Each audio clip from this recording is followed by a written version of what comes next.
And top 10 stupid top 10 stupid list. 10 most surprising movie sequel cancellations. Are they gonna be surprising? Really? The Subtle Knife, sequel to The Golden Compass. Well, now they say it underperformed. The thing is, as I understood it, it was way too expensive to make, had too many problems making it, and already before the first one came in theaters, they had cancelled the trilogy or the following movies. So it wasn't a shock, but there were a lot of problems to why they didn't go there, and it wasn't because it didn't perform well at the box office. Spider-Man 3. Well, long of the short, no. Okay, Amazing Spider-Man did okay, but it was a movie that was made to keep the license. The second was hoping to make some money, and the way they went to do that was giving it a small budget. Small as in, well, still big, but yeah, it got squandered. They messed up, bad effects, bad story, bad everything, so sure it died. And the first one was pretty bad, the second was worse, so yeah, a third one would just have been a third mediocre to bad Spider-Man. Independence Day 3.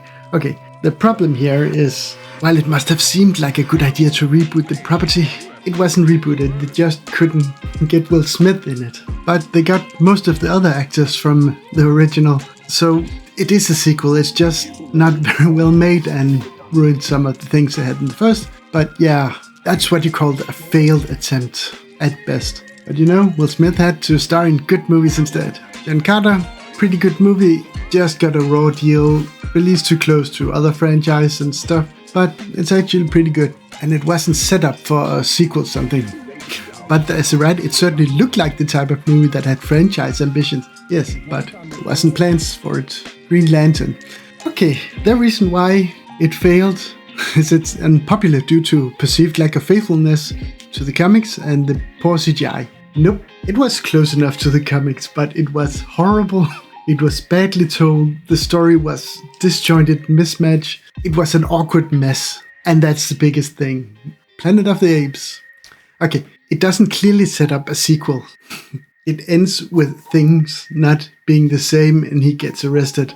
Sure, you could work on it if you wanted to, but yeah, I don't know why they see it as, oh, that's gonna come a second one. No. And just to explain to, well, Screen Rant and anyone listening, a cliffhanger is when something is about to happen, something perilous or something. Like the original Planet of the Apes, when he finds the Statue of Liberty. That's not a cliffhanger. That's just where it dawns on him where he is, what has happened. And now they're throwing in a legend. It's the third movie in the Divergent series.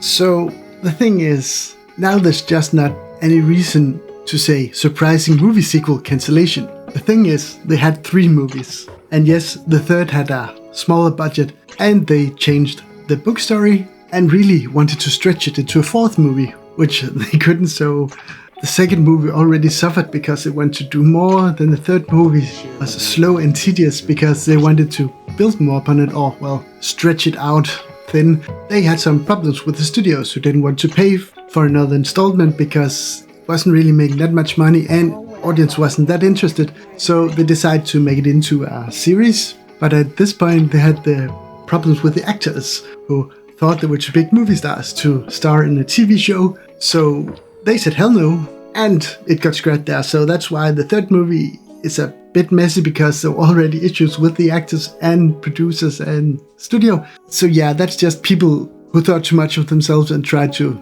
make something they couldn't. So they lost the fans, they lost the actors, they lost the movies. So it wasn't surprising unless you don't know what the word surprise means.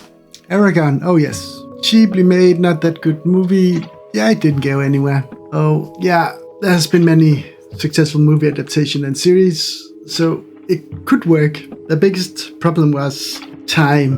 The kids grew up, they had to make the movies, they don't know what books to take, so they skipped some, and short of the long, it got a bit messy, rushed, and had a lot of problems. But that's what happens when you don't have a plan. Like Harry Potter. They almost failed everything when they had to pick a pause between some of the movies, and the actors got almost 2 years older in between 2 movies. So again, I think those 90 movies also failed because they tried to make them too fast and not work hard enough to make it good. A list with very few surprises and, well, some stupid stuff from Screen Rant's keyboards.